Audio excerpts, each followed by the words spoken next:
Hello, my name is Robert Austin. I'm currently the Dean of the Faculty of Business Administration at the University of New Brunswick in Canada. I'm here to discuss the book I co-wrote with Richard Nolan and Shannon O'Donnell. It's called Harder Than I Thought, Adventures of a 21st Century Leader, and it's published by Harvard Business Review Press.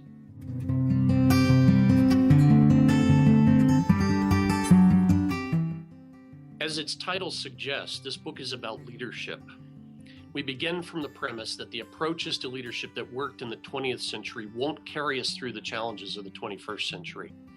We tackle a lot of areas where new leadership approaches could help, including how you should manage people, working with partners, managing communications, getting governance right, understanding the evolving interface between public and private lives.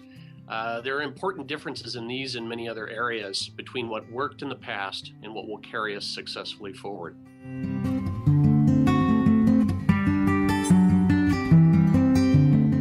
We wrote the book in the form of a novel about Jim Barton, the new CEO of an aerospace company.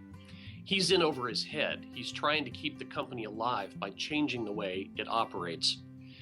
We used an approach called the hero's journey to put the story together.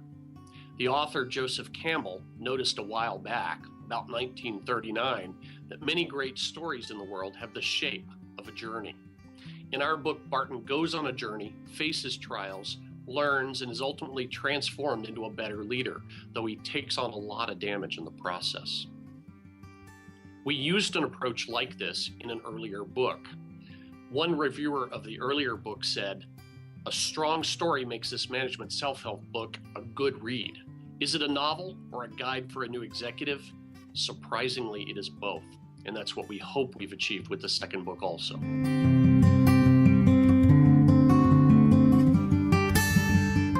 This book is relevant to practitioners who have leadership responsibilities or who expect to, who find themselves working within a changing environment, aiming for moving targets. I suspect that's pretty much everyone. In corporate settings, certainly, but also in other settings where leadership is important. In government, nonprofits, anywhere else where you're working with others to try to get something done. The book is especially focused on the problem of organizational change, so it might be particularly applicable to people who are involved in leading change within their own organizations.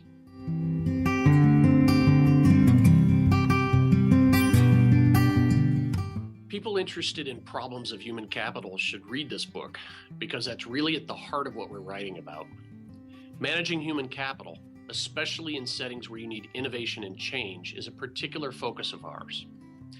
One of the things we suggest in the book is that the historical approaches that we've collected under the heading human resource management need to be revisited and even reinvented because they're too based in industrial notions of how value is created.